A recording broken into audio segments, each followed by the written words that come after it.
Okay, here's my 2004 Astro van, and 2 days ago I had the Journeys off-road lift kit.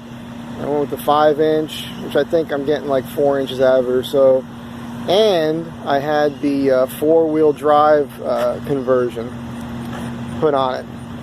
So I left Arizona, I'm driving to New Jersey, and I'm currently in Oklahoma. I just got pulled over. It's going a little fast. But I didn't get a ticket. I got a warning because, you know, I got the gift of gab. You know that. Cool dude. While I was in Arizona, in Prescott, and Journeys was doing the work on the van, I located this bike rack. Real nice old lady in Prescott Valley. And 80 bucks score. I could put 3 bikes on it, so I'll pick up 2 bikes at my mom's I left there on the way back to LA. I did this custom wedge here, keep it from rattling. So let's take a look at this thing, huh? Now, here's the thing about Journeys, right? If you're going to do this, in my opinion, spend the extra money and get the new this is as close as you can get to a new transfer case. It's all cleaned up, completely rebuilt. I mean, I was there and I saw some other ones that they were working on, and they're putting in a used transfer case. That doesn't make any sense to me. Now, I'm seeing here, it looks like there's a little leaking going on.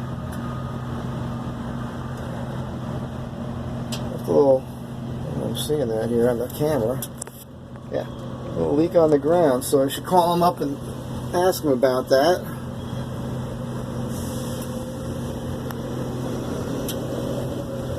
It's probably not anything serious. So you can see the linkage here. And you see where they drilled through the floor to put the shifter. I actually assembled that part. My only complaint on this kit is, and it's not their fault, there's one of the lifter blocks there. When I got my van, it came equipped with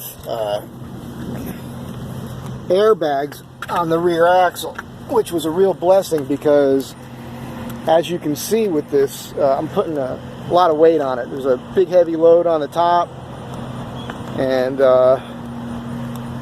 because I always had airbags, I was always able to adjust the rear height on this, and it was great because I could drive it with crazy loads and I didn't have any problems. And when I brought it to Journeys, you know, I called Mike first and talked to him on the phone. I told him I had airbags, and he said, oh yeah, it's not a problem.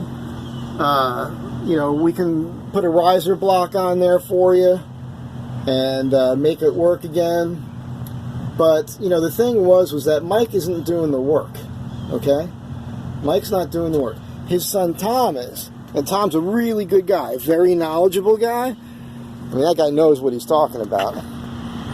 And, you know, but, you know, Mike told me that they could do the transfer case swap and the lift kit in one day. And they did. But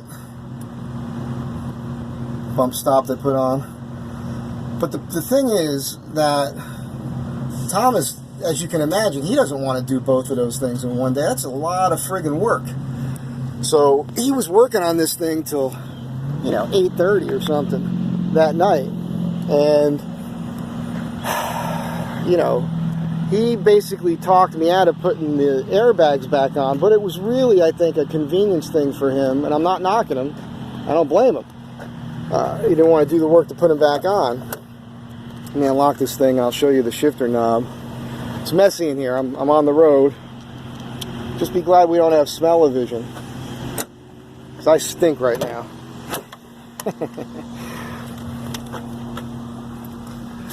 So there's the shifter, and we drove it around the other night, and you know, he did all the shifting for me, explained how it works. Real simple. It's mechanical.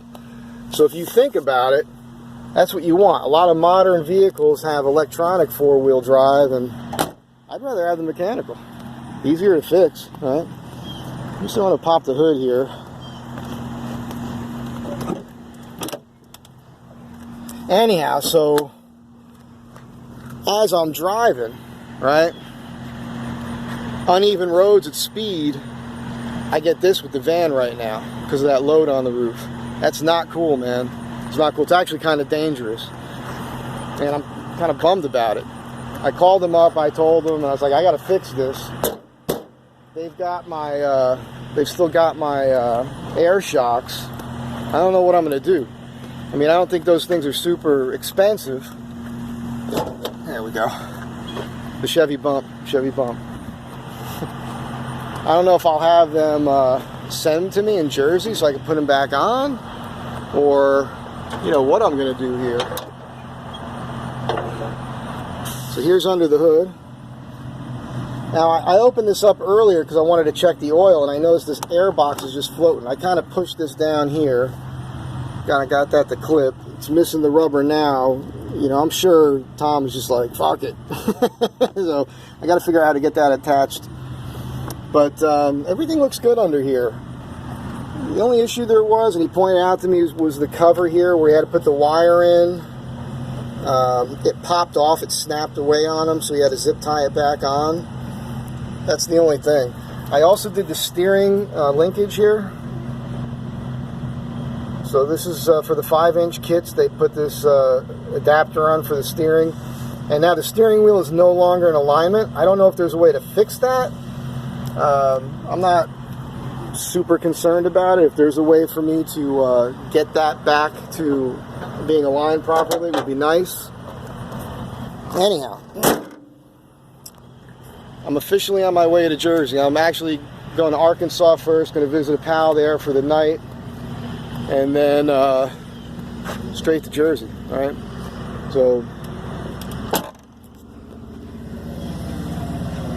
Journey's lift kit, America.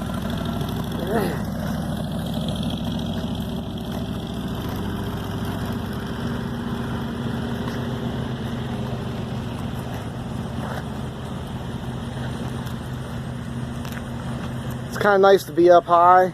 You know, they're telling me in the rear it's a little low, and they're saying it's because of the load, and I'm not saying that they're wrong, but if I had the air shocks, I could level that out. I'm really bummed about that. I'm not pissed off. I'm not even complaining. I'm just telling you. These tires and these wheels, I need a swap. I want to get some Chevy stocks, either 16s or 17s. That'll get my offset more correct, and I want to put a R45 tire on that's narrower. So on my way to Jersey, if anybody has something they want to swap, these are nice Method wheels. If you got those wheels and a good off-road tire, I'll just do a swap with you. Let me know. And that's it, man. It's pretty badass. I'm loving it.